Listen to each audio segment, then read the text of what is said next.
Hey everybody, Ben Kelly here, and today I have with me Jose Guzman, who was a former Acquisition A's student who went out and bought a pool company in Naples, Florida. So Jose, welcome, and I'd love for you to just tell everyone a little bit about what got you interested in acquisitions, to actually go down this path, and two, why did you buy a pool company in Naples, Florida when you're actually from the Northeast, right? So why don't you tell us a little bit about that story? Essentially, I have been in the acquisition space in the past. Yeah. I worked at pretty large private equity firms looking at pretty big deals, but I always wanted to do it on my own. Yeah. And slowly started to look at different sectors that I had covered in the past, like consumer, manufacturing, and started learning more about home services, looked at a few landscaping companies. All of a sudden, I saw some traction, at least from sophisticated investors going into the pool industry. Yeah. So I started to look at companies in New York. That's where I live. And I thought, well, the summer's pretty short in New York City. So maybe it's not a good idea because it's way too seasonal. So I started to look at other places. Florida was one of them, and a great opportunity came up in Naples, and Naples is very affluent. Yeah.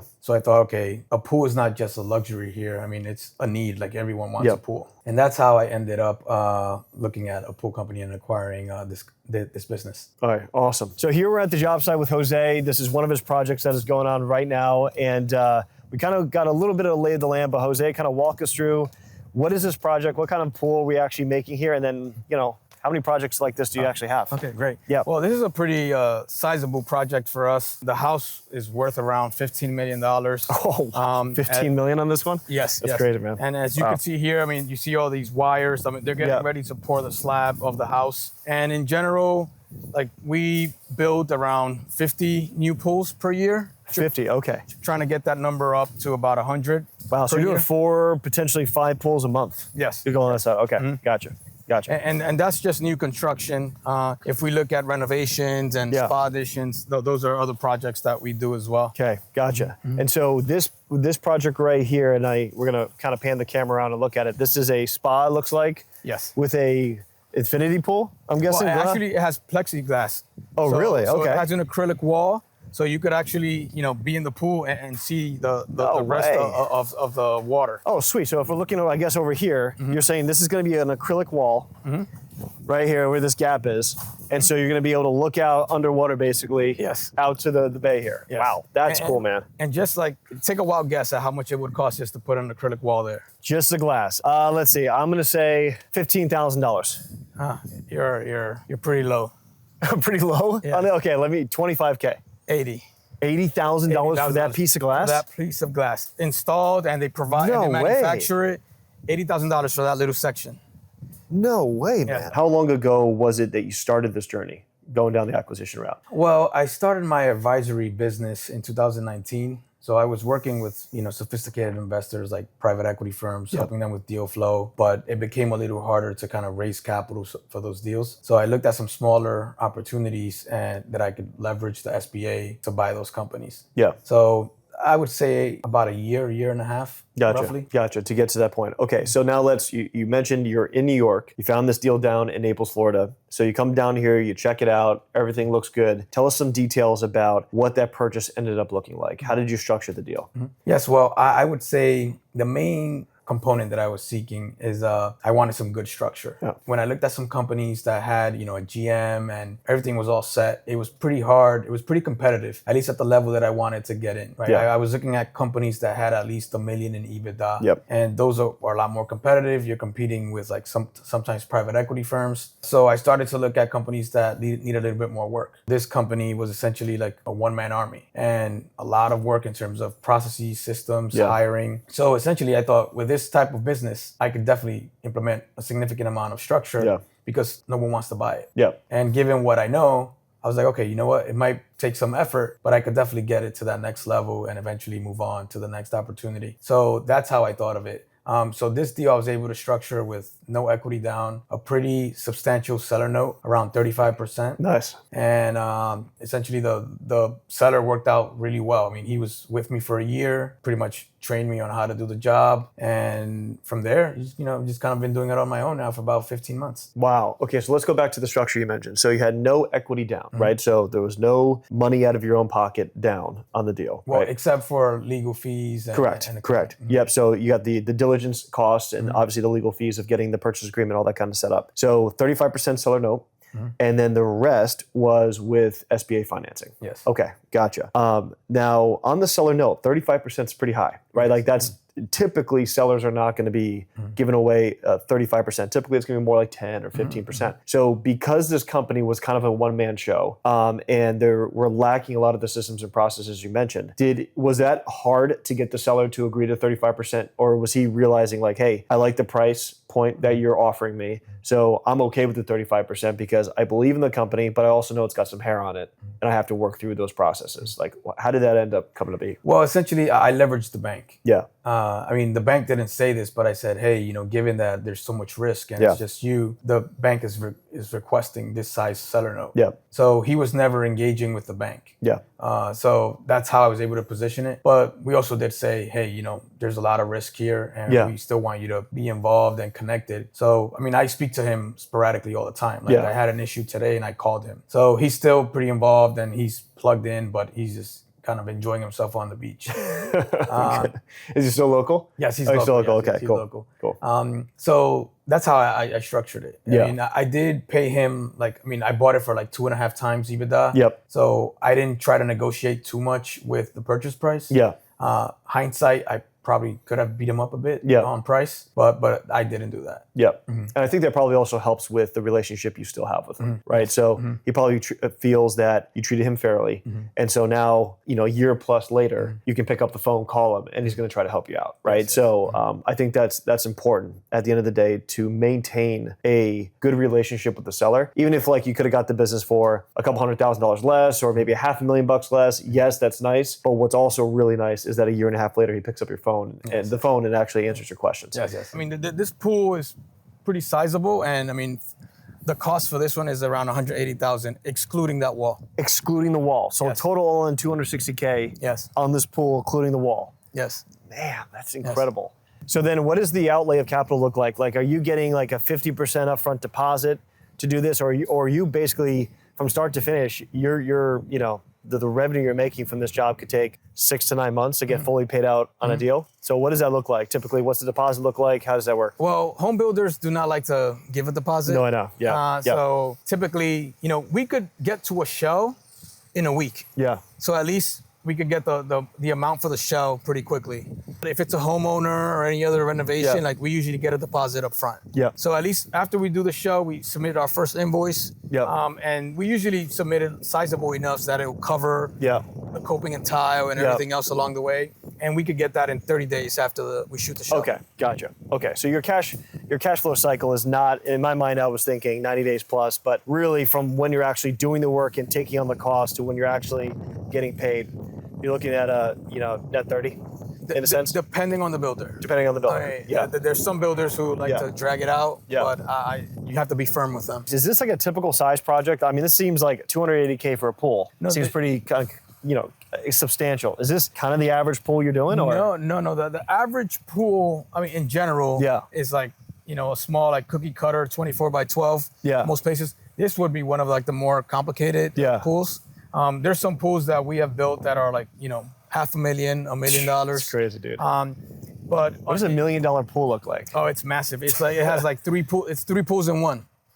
Like that house that has a pool worth $1 million, the house is worth $60 million. That's crazy, dude. That's nuts. So this is kind of like normal for us. I mean, we usually build like pretty luxury pools. So this is kind of like where we kind of play. That this is our niche, but we could do everything. Who does the design of this? Or like, do you have a guy on your team that's kind of designing this? So and typically home builders, and this is a home builder job. Yeah. They get their own architects and engineers to design it. Okay. So we just give them feedback and we tell them, hey, maybe we should add one more light. We should do this. But if it's a homeowner, we design it ourselves. Gotcha. I have an in-house consultant that designs the pool. Okay, so basically like you subcontract out the design. Yes. To get it. Okay, gotcha. Gotcha. Is there any kind of styles that are kind of typical? I mean, obviously Naples, as you mentioned before, and me being down here as well, it's a very affluent area. Yes. And so obviously an $80,000 piece of glass so they can look through it. Is it really every client different and kind of how they want it to look like? Yes, every client is different, but they do ask us for feedback. Yeah. And we do try to tell them, here's the latest, what are people doing, Yeah. what they like. So we always give them, constructive feedback on what they should Yeah. do. Because every time they're like, oh, what are people doing in terms of like tile or the decking, Oh, I know, I would have no idea. So they always say, hey, what do you recommend? And so we always have to give them that level of feedback. But typically, if it's a homeowner, we tell them, because some of them are a little bit more cost conscious. Yep. So we tell them, hey, you could do this, you could do that. You can make the pool this long. You could add a sun shelf, add some bubblers, but that increases cost. Yep. So you give them different scenarios, and they usually pick. But home builders are great because they already have everything laid out. For you. And by the time you get to building it, it's already been decided. We talked through how you structured it. Now, how long has it been since the acquisition? I bought the company January 2025. So, okay, wow. Yes. So you're now a year, going on to a year and a half soon. Year and a half, yes. All right. So let's do high level numbers. So when you bought the company, you mentioned it was doing over $1 million in EBITDA, right? Well, what was it doing in revenue? And then since it's been over a year, what did you do last year in revenue? And then kind of like, what are some things that you're doing to continually build this, to make it more valuable, driving revenue, and kind of what the goal is for that? Yes. So when I bought the business that year, it did around, I would say, almost 7 million in sales, approximately 2 million in EBITDA. And last year, the year before that did 6 million. Still did 2 million in EBITDA because he was running like a one-man army. And last year we actually increased sales to 7 million. Nice. And I invested in the business, so EBITDA dropped to 1.5 million. And now, we've expanded from new construction. So now I have a license to do commercial residential work across the entire state of Florida. Oh, really? Okay. He just did residential. Interesting. So now I could do everything for pools. Nice. So in January of this year, we launched the service and maintenance divisions. So now we could do new construction, we could do repairs, we could do maintenance, and within there, we could do renovations, spa additions. Nice. So we provide the full suite of services for pools. And that's the game plan to continue to do that and build. Awesome. I love that, man. So previous to this, it was just the construction of pools. Like just build a pool, and as soon as you finish that project, you leave, and that's it. Now, you've made it to where the revenue doesn't stop. So you create you build the pool, and now you're maintaining the pool, and any additions or anything they want 5-10 years down the road, obviously you're the phone call to go and do that on the pool.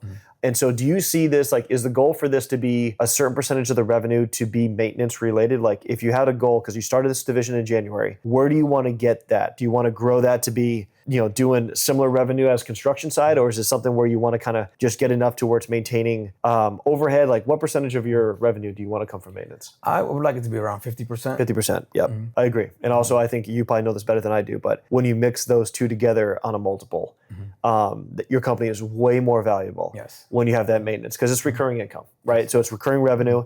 Construction is great because the margins are great, but it's project based. So you got to keep on hunting those projects. It's very lumpy. Yeah, exactly. So some months you'll see crazy revenues, other months you'll see nothing.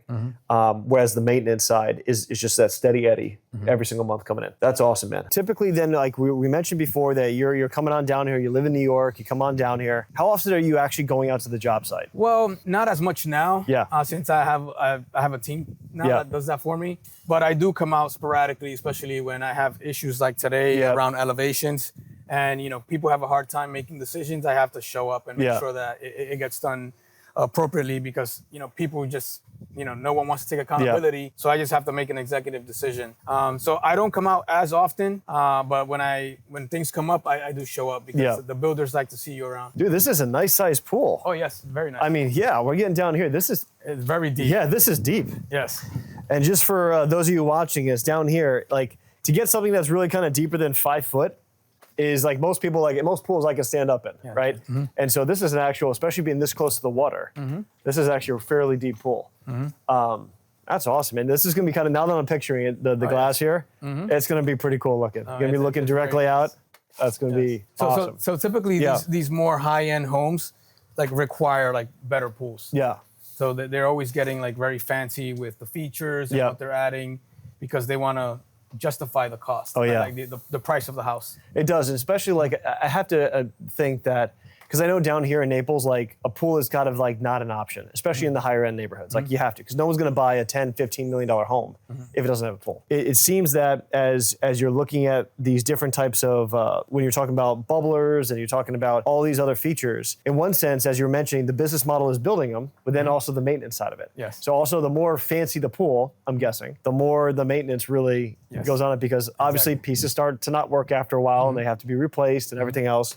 So it feeds into the revenue of the model. That's awesome. Yeah. And also like the home builders or the homeowners want to work with the person who built the pool. Yeah. So it's much better to get the maintenance contract and do the repairs because you were the one who put it together. Is there any kind of like warranties or guarantees that you give on any of this stuff? So we warranty the pool for a year. Okay. So structure, all the bells and whistles. Structure is actually longer. Legally in Florida, you have to, provide support for structure. Yeah. I think it's around 25 years. Oh wow. Okay. Yes. Yeah. Wow. Okay. But in terms of like the features, like the sauna, the all that kind of stuff. Yes, like lights going out. Yeah. Anything getting tile getting replaced. Yeah. I mean, coping getting chipped for whatever reason that's not pertaining to someone else, an external factor. We warranty that for a year. Okay, gotcha. Gotcha. How often do you get calls like, hey, you did my pool last year, this is chipped or this or that? Is that happening very often? It happens, and typically, if it's been longer than a year, we'll just have to charge. Just charge on it. We tell them, hey, we can't do it for free. Yeah, yeah.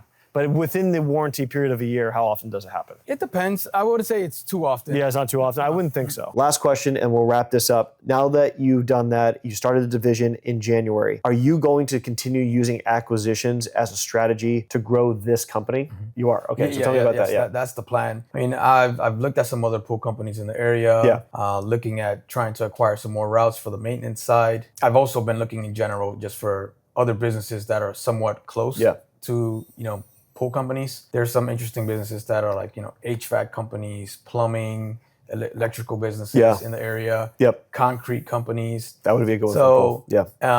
But yes, I have my kind of like eyes open for opportunities, but for the pool business itself, it's mostly try to get more routes, grow them organically or inorganically. And if there's an opportunity to buy another pool company that's already more established, I would do that as well. Yeah, awesome. You got the builders building the house here, and you just had a team meeting over here. And so pretty much until they're done pouring the concrete and they're all done with that, you just kind of sit here until that's done. Okay. Exactly. Awesome. Well, yeah, man. Hey, I appreciate it. Yeah, of course. Thank you for having us out. This is cool to get to walk around a job site. Doesn't really happen too often where I get to get out of the office and actually go out. And it was super cool getting to hear your story and everything that you're doing out here. Sounds good. Thanks. It was great speaking with you. Hope you enjoyed this walkthrough and this video. Again, we're going to be doing much more videos just like this. So make sure you guys subscribe. How you can acquire a business just like Jose did. Look down below. You're going to see a link. Follow the link. And you're going to learn all about what we do over at Acquisition ACE. Other than that, everybody, hope you have an awesome day. Talk to you soon.